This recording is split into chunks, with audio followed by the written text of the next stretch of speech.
अजूबों का शहर उर्मची, चाइना के सूबे सिनकियांग का दारुल हुकूमत। 2 साल से मुजाहिद साहब इंतज़ार कर रहे थे, तो फाइनली हम मुजाहिद साहब के पास पहुँच गए और खुशी मुजाहिद साहब के चेहरे से और नूर चेहरे से नज़र आ रही थी। तो सबसे पहले हम पहुँचे उनकी डॉर्मेट्री में, एक प्यारा-सा व्यू।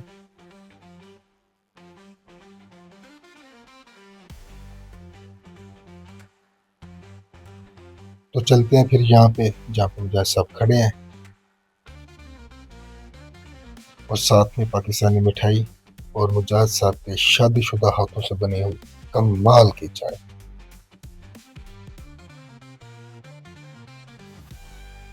भाई ये सुबह ये शहर अजूबों से भरा पड़ा है और मुझे नहीं पता कि बसरा साहब यहाँ पे कैसे मैनेज करते हैं। यहाँ पे तो शाम ही 9 बजे होती है यार, सूरज ग्रुप 9 बजे के बाद होता है और फिर सुबह होती ही नहीं है। बंदा उठ के देखता है 7 बज गए, 8 बज गए, 9 बज गए, सूरज ही नहीं निकला है।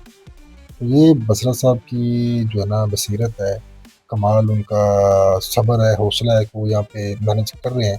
क्योंकि अगर वेदर की बात की जाए तो यार -25-30 की बात है करने वाली। -25, 30, 35 तक वेदर चला जाता है यहाँ का और बर्फ़बारी होती है इस तरह के ये आधी-आधी इनकी बिल्डिंगें इसमें घुस जाती हैं। लेकिन बसरा साहब जो है ना यहाँ पे 3-4 साल से सर्वाइव कर रहे हैं माशाल्लाह। लेकिन अगर खूबसूरती की बात की जाए तो मैं ये बिल्कुल कहूँगा कि दुनिया में इससे ज़्यादा डाइवर्स, इससे ज़्यादा प्यारी जगह कोई नहीं है। बर्फ़ से ढकी हुई चोटियाँ, सहरा, रेगिस्तान, जंगल और इतनी प्यारी-प्यारी जगह। काशगर भी यही इसी सूबे में है ना, काशी जिसको हम बोलते हैं, ताशकंद। और इन लोगों का कल्चर वल्लाह कमाल का कल्चर है यार। 15-20 मिनट के सफ़र के बाद हम पहुँच गए उर्मची के ग्रैंड बाज़ार में। चूँकि ये बॉर्डर एरिया है, तो यहाँ पे सिक्योरिटी थोड़ी टाइट है। वैसे ऑल ओवर द चाइना आपको कोई नहीं पूछता है। तो ये है जी यहाँ का व्यू और बहुत ही प्यारी मस्जिद, क्योंकि ये मुस्लिम सूबा है। मसाजिद आपको हर गली मोहल्ले की नुक्कड़ पे मिल जाएंगी और साथ में मुस्लिम खाने, हलाल खाने और इस्लामिक कल्चर हर जगह पे आपको नज़र आएगा।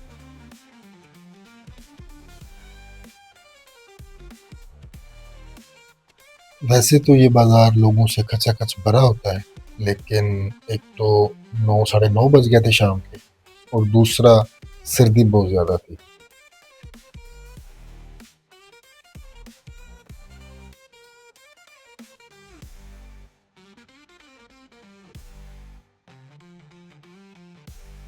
तो डेवलपमेंट तो ऑल ओवर दी चाइना बहुत ही प्यारी है। इवन कि ये यहाँ पे डेवलपमेंट बहुत कम है, लेकिन ये भी कमाल की है। और यहाँ पे कुछ तरक्याती काम हो रहा था जिस तरह हमारे मुल्क में होते हैं, लेकिन इनकी स्पीड हमसे 117 गुना ज़्यादा है। ये इस तरह के छोटे मोटे काम जो है ना, जो हमारे मुल्क में सालों में होते हैं, यहाँ पे 2-4 दिन में हो जाते हैं।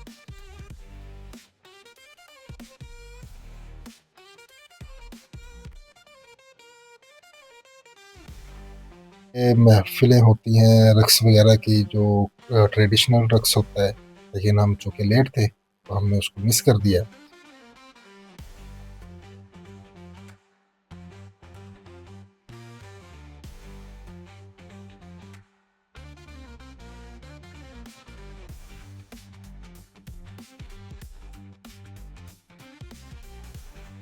और अगर खाने देखे जाए तो ये सुबह बारबेक्यू के हिसाब से बहुत फेमस है।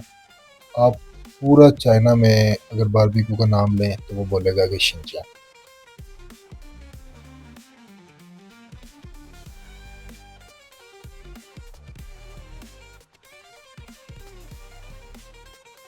और यहाँ का एक और अजूबा ये है कि यहाँ पे 2 कोहान वाले ऊँट पाए जाते हैं। एज़ आई नो कि दुनिया में और कहीं भी या बहुत कम जगहों पे ये 2 कोहान वाले ऊँट हैं। तो इन लोगों का कल्चर भी अरबियों जैसा है, ये ऊँटों से बहुत प्यार करते हैं और उनकी बहुत केयर करते हैं। घूमने फिरने के बाद मेरा फेवरेट टाइम आ गया खाने का, और ये है तापंजी। ये मुस्लिम लोगों में यहाँ पे बहुत मशहूर है, फॉरेनर्स में। तो बसरा साहब मुझे ले आए यहाँ के सबसे फेमस होटल में। और अगर दापंजी की बात मैं करूँ तो ऑल ओवर चाइना अगर आप नाम लें दापंजी का तो फिर भी उर्मची का ही नाम आता है। खूब घूमने-फिरने के बाद हम 11-12 बजे घर पहुँचे, सुबह 6 बजे की फ़्लाइट थी मेरी। तो गपशप लगाई, कुछ रेस्ट किया और उसके बाद हम निकल आए एयरपोर्ट की तरफ। यहाँ से मेरी चिंगदाओ की फ़्लाइट। तो ये एयरपोर्ट देख के मुझे ना कभी-कभी कराची वाला एयरपोर्ट याद आ जाता है। मैं जब फर्स्ट टाइम चाइना आया था तो मैं कराची एयरपोर्ट से आया था, क्योंकि ये इसका जो सेकंड फ्लोर है ना, वो मुझे लगता है, अगर मैं भूल नहीं रहा तो, क्योंकि चाइना में ऑलमोस्ट सारे एयरपोर्ट इसी तरह के होते हैं, चिंगदाओ का भी इसी तरह है, गुआंगझो को 15-20 सिटीज़ में गया हूँ मैं। तो जब भी मैं एयरपोर्ट पे जाता हूँ मुझे वो कराची वाला याद आ जाता है। या वो इंटरनेशनल स्टैंडर्ड पे बना है या फिर इनका कोई इस तरह का सीन है। पर क्या, बसरा साहब को एक अच्छी सी जप्ती डाली, बहुत अच्छा टाइम गुजरा। उनका बहुत सारा धन्यवाद कि उन्होंने मुझे मेहमान नवाजी में, वैसे उन्होंने ज्यादती की। एक होता है ना कि बहुत अच्छी मेहमान नवाजी, वो बोलते हैं कोई कमी तो नहीं रह गई। मैंने इनको बोला कि बसरा साहब आपने मेहमान नवाजी में ज्यादती कर दी, इतना कौन करता है यार। खैर, चिंगदाओ की फ्लाइट थी फिर नेक्स्ट 7 घंटे की, जहाज़ में बैठा और अल्लाह का नाम